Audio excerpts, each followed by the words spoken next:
All right. Welcome to the podcast, Laura. I'm very excited to have you here today. Thanks for having me, Helen. You're welcome. As always, let's have a start with what you had for breakfast. This morning I had some homemade sourdough fruit toast with peanut butter. So, That sounds incredible. Yeah, and a cup of tea, of course. Of course. Yummy, yummy, yummy. Do you make the sourdough yourself, or is it something that you get locally? No, I do make my own. Yeah, I've been making my own sourdough for a couple of years. So my starter's, I think it's about 3 years old now. Wow. Fantastic. Go you. That does sound yummy. I'll join you for that breakfast any day of the week. So Laura, tell us your story. How did you get into the work that you do? Well, Helen, I started out as a, fresh-faced new grad dietitian back in the early thousands. And I kind of was doing sort of the approach that we get kind of taught at uni, which is really focusing on what people eat and kind of, I suppose, positioning, ourselves a little bit of the expert when it comes to food, and then helping to educate and teach others around what kind of choices they can make around food. And I found sort of pretty quickly that approach didn't really work so well for me. I found that a lot of the time when I was working with clients, if I was ever trying to, give just straight advice and tell them, kind of like tell them what to do, that it never really, it generally didn't work, but also it just didn't really feel right. And so I sort of went on a little bit of a journey, I suppose, to do lots of reading and research.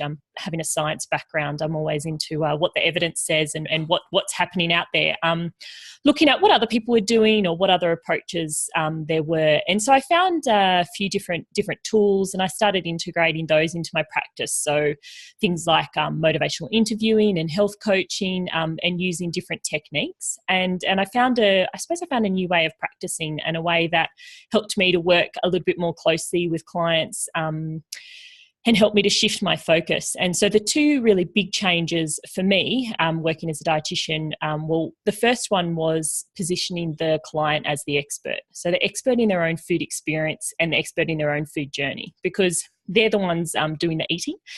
They're the ones living their life day to day. They know what kind of challenges they're facing, what kind of experiences they have to manage their food around. And so I found that was a really important information to dig into. And sometimes I'd find myself not even like looking at what somebody ate so much as why they were eating and what was going on there and what was that whole story. And I found this actually not only helped me to connect with my clients a bit more, but it also helped them to connect with their own food kind of experience and to connect with their own health and to connect with what was important to them, as opposed to what might have been important to me as the health professional. So that was a really big breakthrough, and a really it felt more natural to me, just fitted better with my kind of philosophy of work and how I interact with people just in my normal life as well as then in my professional life. And then the other part was, the other really big change was around weight, and was around actually not focusing on weight as a goal with clients. And this was always interesting because as a dietitian, a lot of people come to see me to lose weight, or they're being sent to see me to lose weight, or they've got a health condition that they feel like they have to lose weight to manage.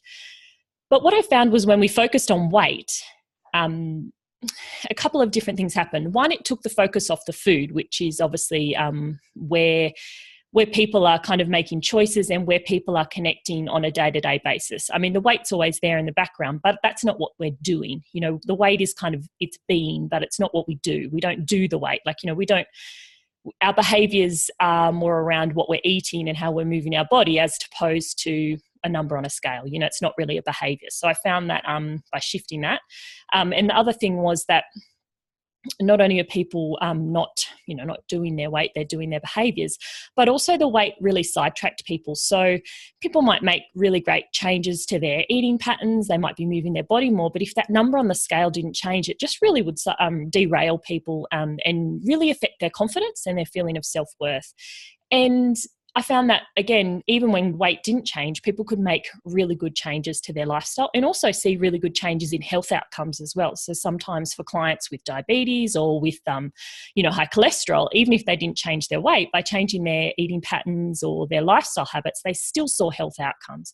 So that was the other big shift for me, was to completely not focus on the weight. And I probably stopped weighing clients about 3 years into my work as a dietitian, and I've been working for about 15 years now, and actually just completely focusing on how people interact with food. And so over the years, I've kind of I suppose adjusted my practice as I get a bit more experience and a few more skills. And really now I'm at a point where I often don't even talk to clients about what they're eating, but I'm really focusing on why they eat, how they interact with food, how they feel about themselves around food, and just sort of unpacking that whole relationship with eating and food. And what sort of things have you found when you're asking people not what they're eating? I've been to a dietitian. I went to a dietitian before I got married because I wanted to lose 10 kilos for my wedding day. And so I understand the very sort of like conventional dietitian approach, it was all completely about, calories and food and low fat and all of that kind of thing. Yes, I did lose the weight for my wedding, but didn't stay off, and then sort of went on to have further health complications down the track. As the listeners will know. But what did you find when you did start to ask people, their relationship and their behavior around food? What sort of things start to come up? Well, for women particularly, a lot of stuff comes up around our programming around food, our food rules, and how, I suppose, really the environment and the things that we've absorbed about food from even a very young age. So for a lot of women, they're absorbing messages around food from their childhood, from how their mother or parents interact with food, from comments that people make. And then as we move into teenage kind of years and early adulthood, where the focus is really on our appearance and things like that. So that all gets mixed up with food. And it really, I suppose what I found a lot was a real big disconnection. So people weren't really connected to what they were eating. Often people didn't even really kind of know how they felt about food. There was all this guilt and negative feelings around eating and food. Some of that was from, behaviors that people weren't comfortable, but also a lot of it was just from external messages that people absorbed. So messages from the diet industry, messages from people in their lives around what we should do and shouldn't do. And, as women, I think it all kind of tends to kind of bunch up into a ball inside us, and it just turns into a lot of judgment and guilt. And that's probably the biggest thing that I found came up for when we talked about this, was women had a lot of judgment and a lot of guilt around eating and a real lot of disconnect. So weren't really able to tap in particularly to their physical body around food. It was all happening in their head. Wow. Okay. So once that your people had got more in touch with, the feelings that they had around food and realizing the disconnect that they had and the guilt and all that kind of thing, how did they then unpack that how did it then go on to benefit their health? Yeah, it's a big one. I think a lot of the process is just that unpacking.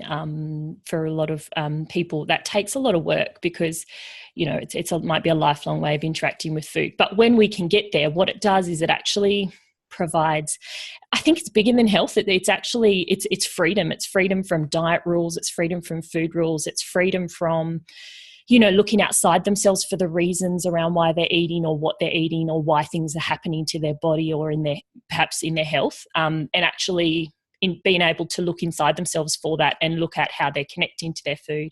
So for a lot of women, when they're able to free themselves, it is a real sense of freedom, a real sense of relief from that, a lot less stress and anxiety around food and food choices. A lot of that comes around that guilt and stress and shame around eating. So when that's moved, food can kind of become food again. It can become this enjoyable part of our lives. And while it's an important part of our life, it doesn't become the focus. So that was another big change or big shift, is that the focus that and energy and time that these clients, the women that I was working with, were spending on food and trying to control food, moves to the side. So it kind of frees up that time to focus on other things in our life and to just focus on the enjoyment of food. And yes, choose foods that nourish our body and help us to feel good, but not foods that, not stress out about it, and not spend so much time and energy on it that it kind of takes over our life. Yeah. And that's the reality, isn't it, Laura, that most of us women have been obsessing about foods right from being a teenager, trying to fill up on, carbonated drinks because the diet sodas because there's no calories in there, to all sorts of other sort of like dysfunctional relationships with food. And I think we've all had that experience. And then if we've transitioned to a paleo primal kind of way of life, then there's a lot of focus around what you can and can't have there as well. But I mean, what you're talking about it's nirvana. It's what we want. We want that freedom. We want that relief. Thank God I don't have to stress out about this and count the calories in my head of what I've eaten today before I fall asleep at night, and to free up that time. I mean, as I'm talking, these are all stories that I've heard from my clients or people that I've encountered in my life around women and food. So how do we get there? Like, it all sounds great, but where could we start? How can we get less crazy around food? Help. So normally when I'm working with clients, we would probably start sort of in two ways. One is really tackling just the physical connection to our food. So a really big part of my work is helping women to actually connect with the physical cues that we're born with. And any of the women listening and yourself, anyone with children will recognize when you watch a toddler or a young baby eat is that they're really in tune with their physical cues. So, a little baby screaming its head off because it's so hungry, it jumps on the boob or the bottle and it's like, eating and eating. And then as soon as it's had enough, pop, its little lips pop out and whatever, and it's just done. And it doesn't matter how tempting that milk is anymore. It's done. And that's a real connection to that pure physical drive to eat. A need for hunger, eating what is needed, and then stopping when we're comfortable. Now that doesn't say that I should point out there that when we're eating with our physical cue, it's not like a hunger and fullness diet. It's not using being really strict with ourselves, but it's a really good place to start is to actually connect with our physical cues. So for a lot of women, it's actually figuring out what hunger feels like, because sometimes we've been so scared of hunger because when we get so hungry, we feel out of control with food that we've lost our ability to actually even feel hunger, or we don't let ourselves feel hunger. So the first step is usually for women to understand, well, what does hunger feel like to me? And how often do I use that as a cue to eat? So is that my main cue to eat, or is it really just kind of like a side issue and mostly using other rules or external cues to eat? So that's really where we start. And then once we've kind of got a bit of a handle on hunger, then we might add in satisfaction. So what's the cue that tells you to stop eating? So we might be using a clean plate or a set portion or some other external rule. And what we'll try and do is work together to internalize that kind of cue to stop eating, so finding that satisfaction point.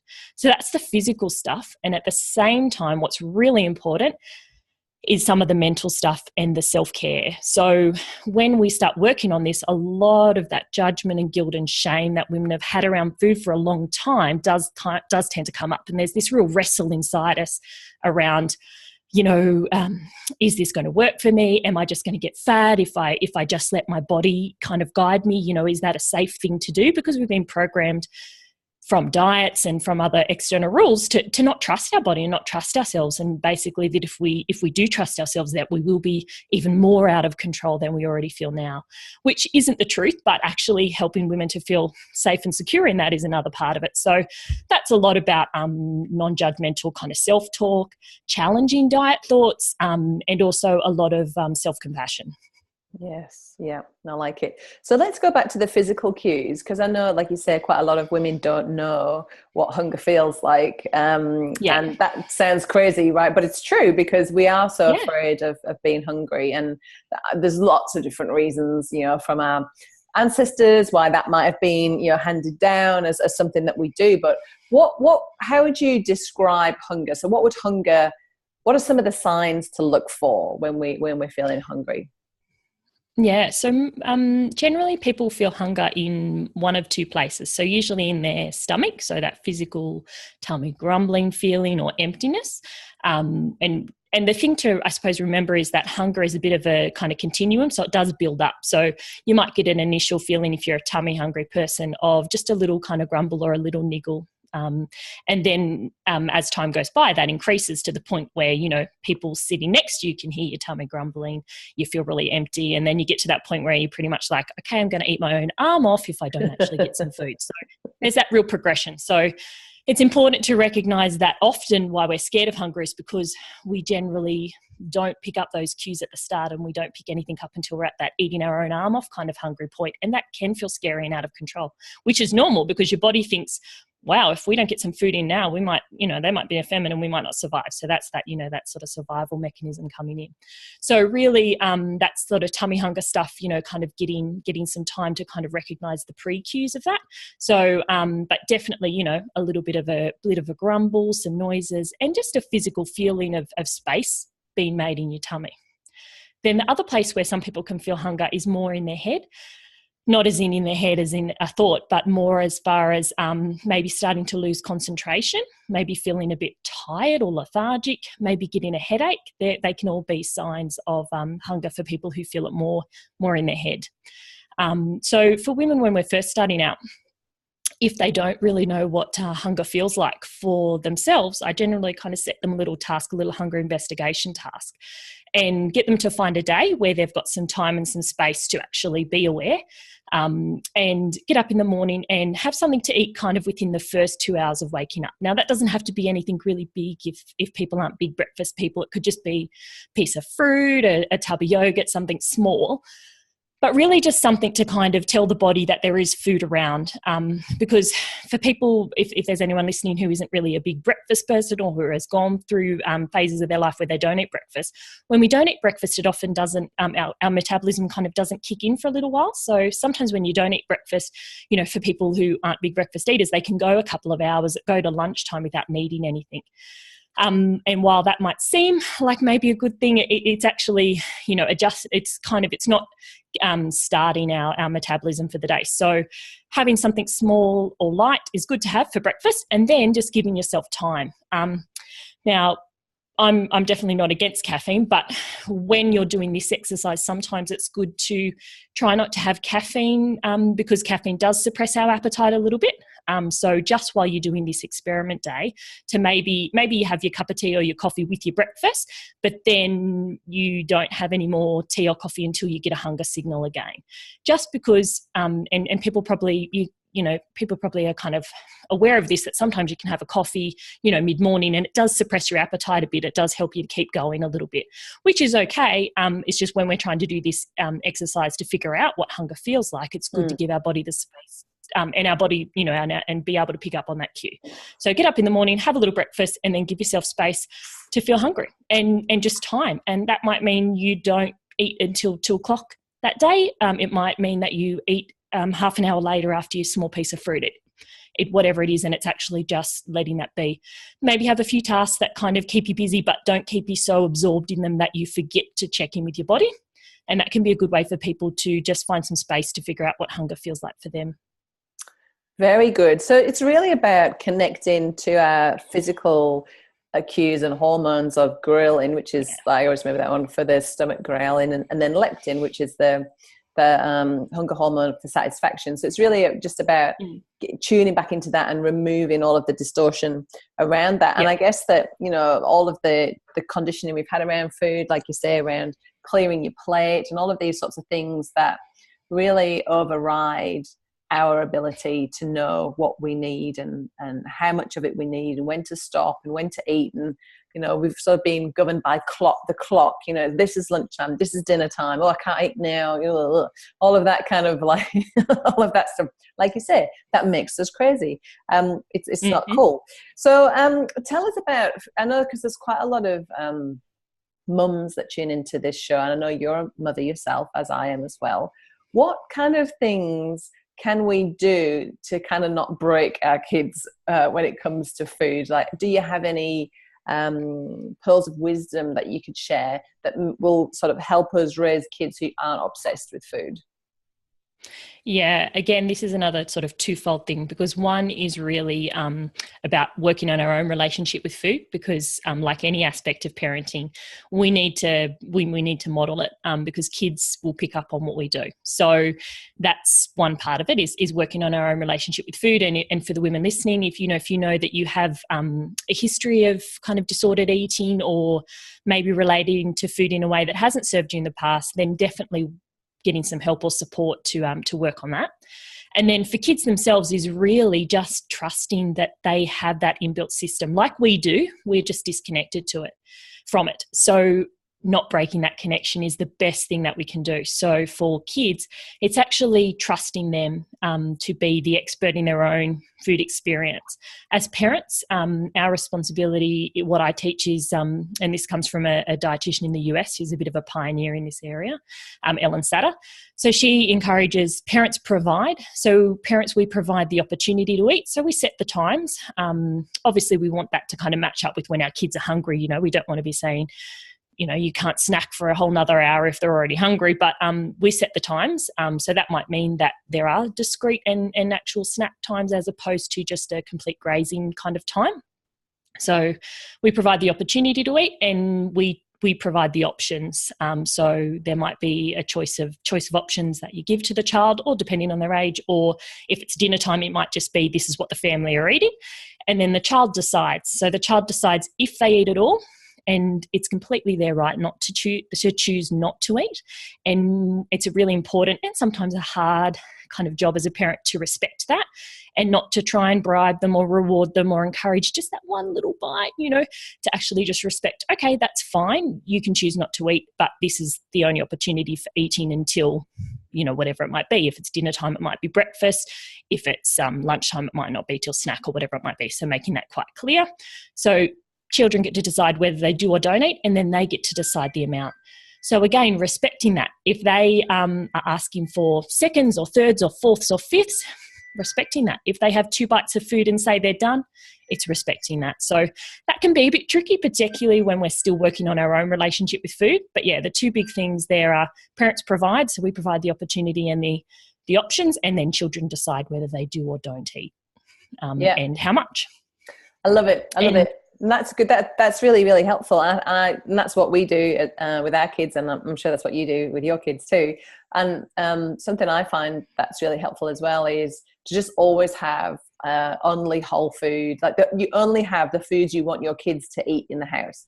So I let my kids, help themselves to foods, because some days you have days like where they don't eat much breakfast, or they're too tired by the time it comes around to dinner time, and they don't feel like eating a lot then. But yet, after school, that sort of hour after school is when I find my kids are the most hungry. So, but I'm not prepared to make an evening meal at that time. 4 o'clock is too early. It doesn't suit our family rules. I want my husband, our family rules, our family's day. I want my husband to be back from work as well, so we can all have a dinner at 5:30, right? So, just allowing them to get the foods that they want. It's almost like it gives them that it's teaching them to listen to their hunger and what do I feel like, and to be able to choose from a range of delicious foods and nutritious foods for them. I think that's really good, and it takes it less of a job for me. Like my kids are 8 and 10, and they make their own lunch boxes every day, which I like, and it helps. They know there's like 4 little cubes in the box, so they know it's a protein, a veggie, a fruit, and then like a nice healthy snack like a cookie or something. So they know how to build their lunchbox, and I think that's a really good job too. Like it's one thing I can't be bothered doing. Show me a mother that loves doing lunchboxes. Hello, we're all over it. After kinder, it gets a bit boring. But we're getting them involved and trusting them and not judging them, and not having. I had a lot of shame around food. Like people would poke your tummy and say, "Oh, don't think you need any more of that. Oh, I think you've had enough of that." All that kind of stuff. And that's it. Makes you crazy, right? Definitely. And you really hit the nail there about that judgment, really removing judgment. And again, that's where we really need to make sure we've worked on our own relationship with food, because if we're still judging ourselves around our food choices, that naturally will come out. We won't necessarily think it's judgment, but when we're actually, judging our child if they're grabbing for the third or fourth cookie off a plate when you're at a friend's house, oh no, I think you've had enough there, or things like that, that kids pick up on that, just like we did as kids, and even as we do as adults.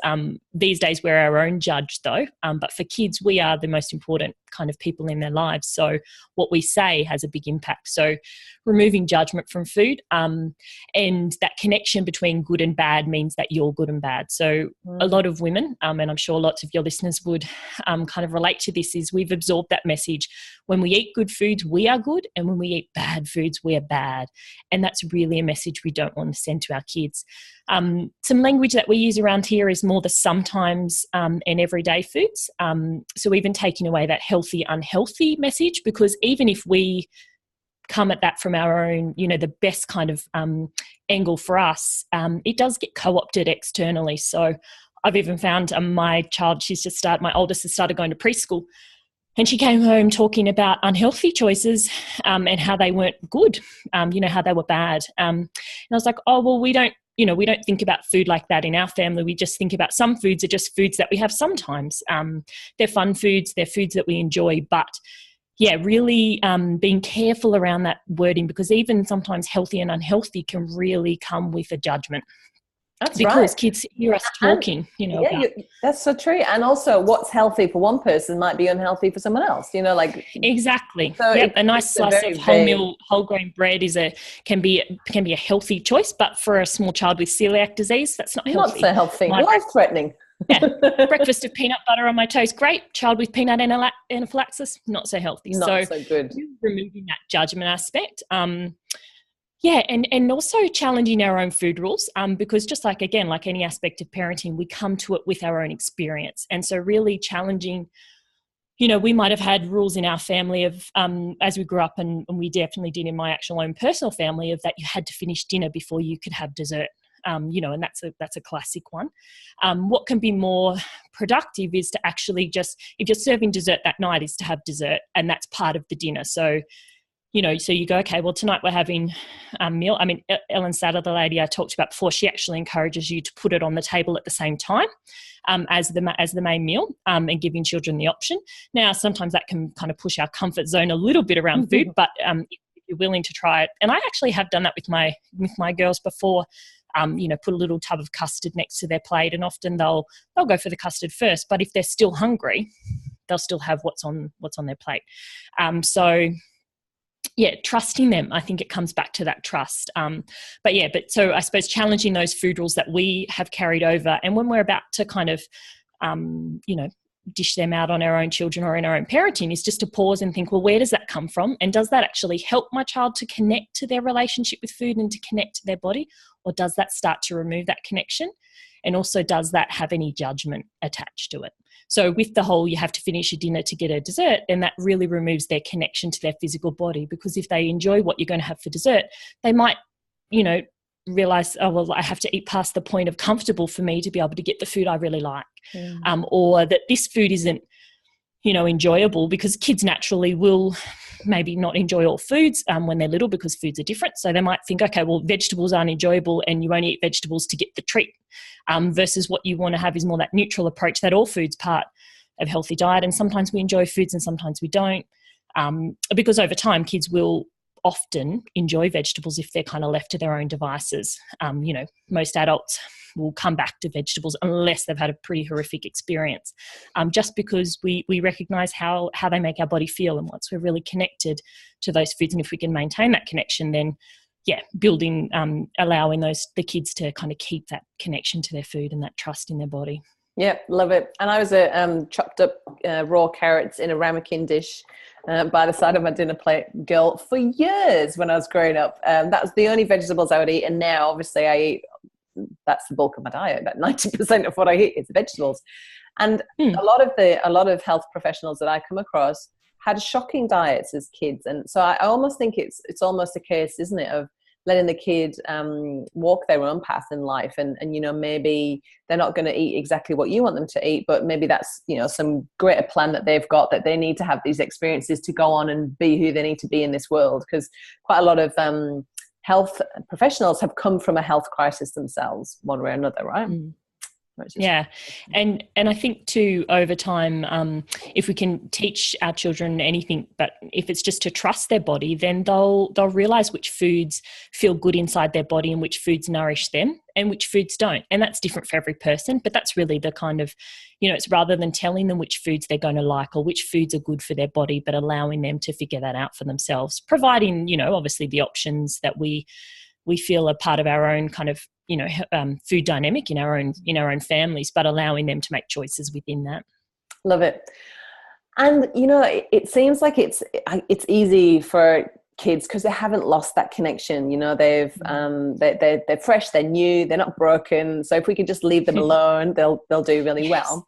But what about those? Like, what about for a 40-year-old something woman who's tried every single diet under the sun, has got terrified to trust herself and let herself go? Maybe she's got some, kind of overgrowth that are giving her sugar cravings. How does she go on to trust herself? Is that something that she can do on her own, or is it better to get the advice of a coach like yourself? I think it depends. If somebody has a relationship with food where they're at a point where they don't know where to move forward or how to move forward, and they just can't see a space where they could trust themselves, then definitely reaching out to somebody who can provide them support, particularly around not only those physical cues, but, working on that self-care and self-compassion, which is so important. But for some people, they can be, ready to kind of start that journey, if you like, by themselves. It is really about trust, and it's about letting go of all those rules and challenging them. It is tough to start with, though, because there is all that fear that we've been taught that, oh, what if we do all this? We feel worse, or we get fatter, or our sugar cravings or whatever it might be out of control.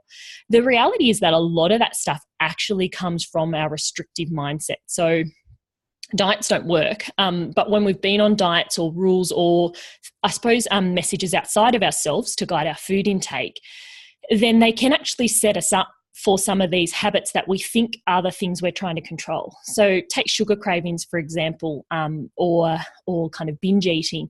A lot of that can be directly related to how heavily we restrict those foods. So the more we restrict certain foods or see certain foods as forbidden, sometimes the more those foods become a problem. And actually, by taking that away, as scary as it sounds, by taking away that deprivation mindset around those foods and that kind of all or nothing thinking, we can actually kind of develop a bit more of a healthier relationship with those foods. So as scary as it sounds, sometimes what we're actually trying to avoid is the very thing kind of causing our craziness around food.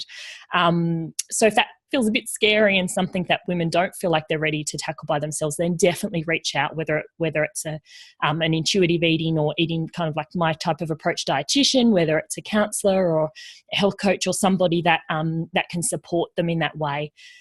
And it is scary when you're kind of going to let go of food rules and things, but as many of the women, who are listening and even yourself, when we've been on different health journeys and come to our, I suppose, enlightenment in other areas, that can happen around food as well. And if we can trust our body, and I suppose, look at the little people in our life and how well they're connected to their body, and know that still exists in us. We have this internal food navigation system, which is kind of like GPS for our food.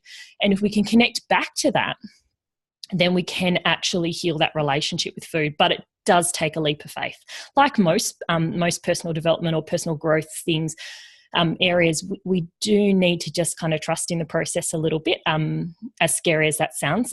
But often what I'll put to women when I'm working with them is, what's the worst that can happen? Because for most women, they're in the worst that can happen right now. Like when they're sitting in front of me and I'm working with them, this is the worst that can happen. They're feeling uncomfortable in their body. They're not liking their body. They're not trusting food. They feel out of control and crazy around food. It doesn't get much worse than that. So what is the worst that can happen if we take this leap of faith together and we work on helping them to build trust? What's the worst that can happen?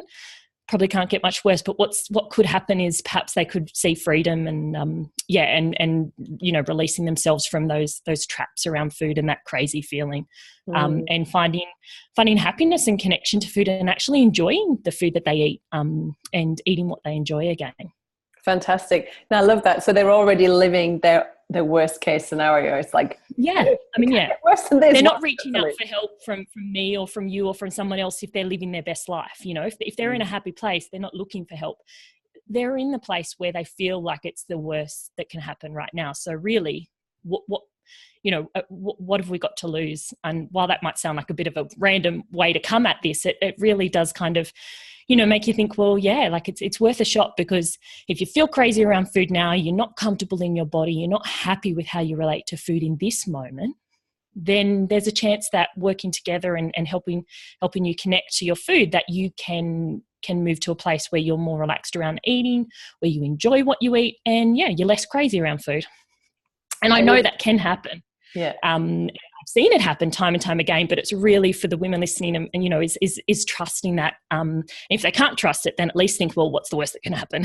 Yeah, I love it. So just to kind of round us off, have you got any other tips around how we can develop our, just kind of like flex our intuitive eating muscle, I guess, Laura, like around what other things can we do? Like, does it matter where we sit and eat our food? Does it matter if we're watching telly while we're eating our food? Those sorts of things. Yeah, I think sometimes we might need to have a little bit of space around this when we're starting out. So sometimes just to give ourselves space to pick up on those physical cues. So before we eat, giving some time to actually check in with our body.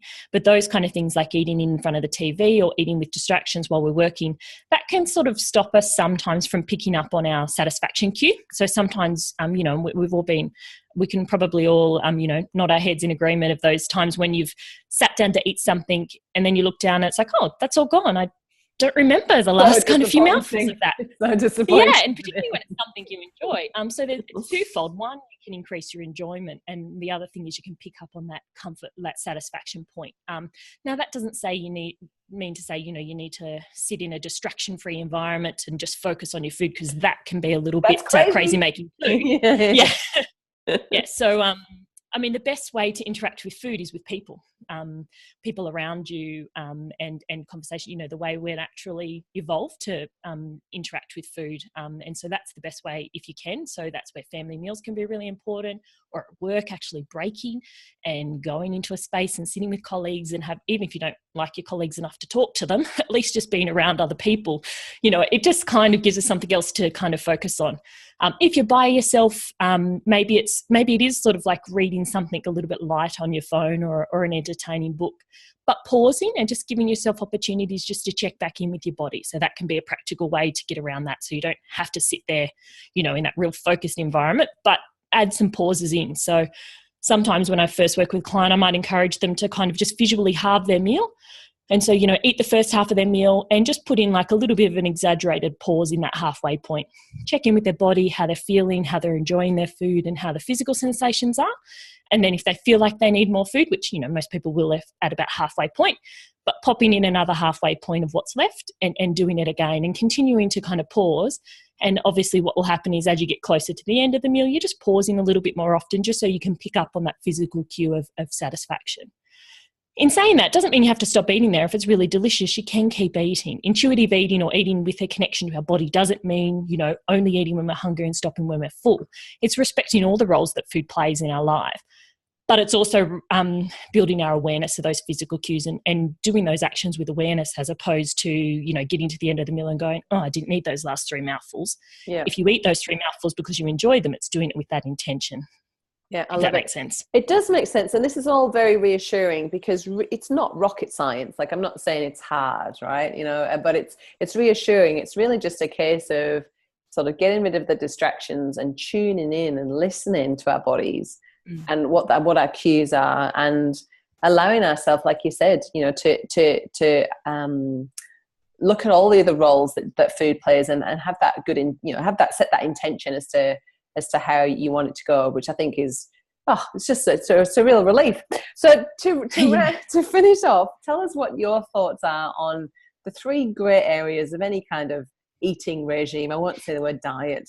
I know you don't, diet. Let's just touch on the word diet actually, because diet just means what you eat, right? But our diet, it's changed from a noun into a verb, like you're on our diet, like you're dieting, and that's something completely different. So when we talk about diet, we just mean what we're eating. Like when you talk about a horse's diet, you don't think it's going to Weight Watchers, right? It's just what the horse is eating. So human diet. So when we talk about a human diet, there's three gray areas, no matter what you eat, whether you're a vegan, paleo, standard Australian diet, whatever it is.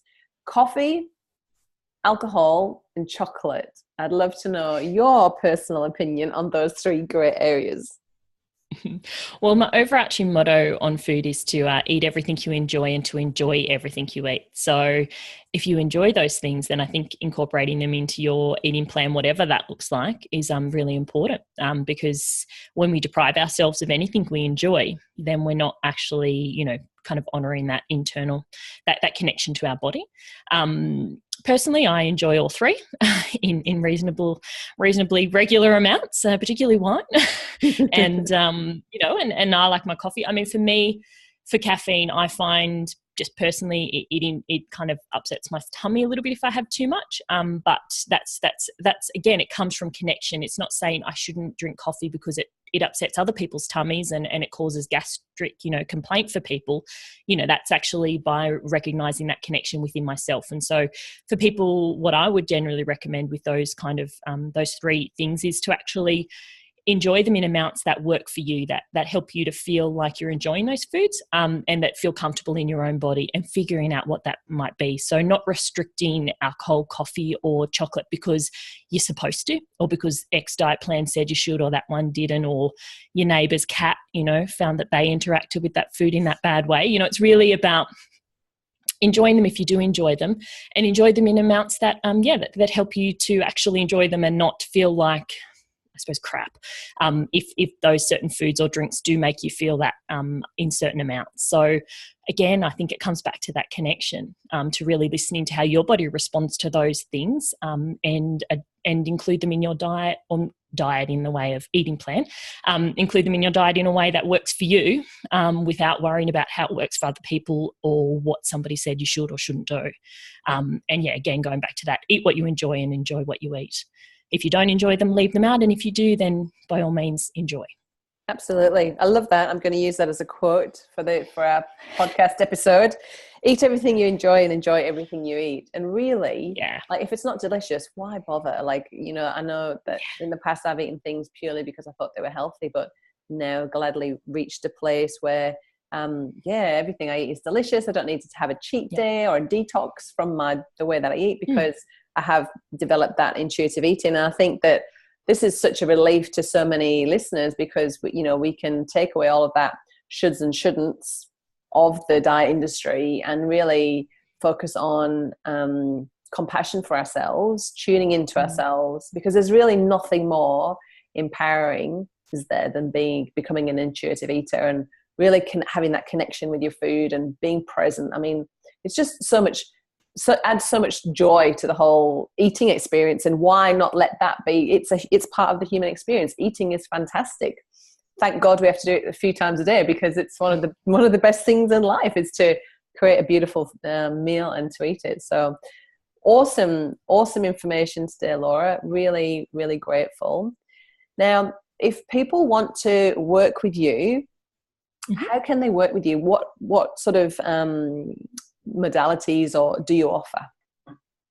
At the moment, I'm still offering one-on-one coaching. Now, I'm based in Canberra in Australia, so if anyone's in Canberra, then there's the opportunity to work with me face-to-face. But also I provide Skype or Zoom, or even just good old-fashioned phone consultation. So, if people want to work with me, they can access me from anywhere in Australia or anywhere in the world, in fact. And that's where I'm at the moment. I am working on launching a program later in the year, so people can kind of get more information about that over at my website. But if people want to work with me, they can head over to eatwithawareness.com and find out a little bit more about my approach, I suppose, my services, and get in touch. And I'd love to yeah, love to chat to people. I'm also happy to answer any questions if people have some follow-up questions from our chat today. To reach out, you can catch me, Laura, at eatwithawareness.com. And what I thought could be a really useful tool from our chat, Helen, was maybe a sort of a hunger and satisfaction scale that people can use as a tool to help them to kind of get started around eating with awareness. So if your listeners, if anyone's listening is interested, they can head to eatwithawareness.com/primal, and I'll post a little sign up there so people can get that emailed out to them to get them sort of started on their eating with awareness journey. Fantastic. And that's really generous of you. I know that a lot of people will be taking you upon that. So thank you for that. So eatwithawareness.com, and also on Facebook, Eat With Awareness. That's the same there, isn't it? Yeah, Facebook. Yeah, Eat With Awareness. That's where you can find me. There's links from my website over to Facebook if that's where you hang out a little bit more. But yeah, eatwithawareness.com/primal, and I'll pop up the little scale for your listeners so that they can access that and yeah, get started on their own kind of journey towards intuitive eating, and hopefully their journey towards freedom. Yay, we love it. Thank you so much for being with us today, Laura. No worries. Thanks for your time, Helen, and thanks for your time, everyone out there listening. And go and eat and enjoy. Love it.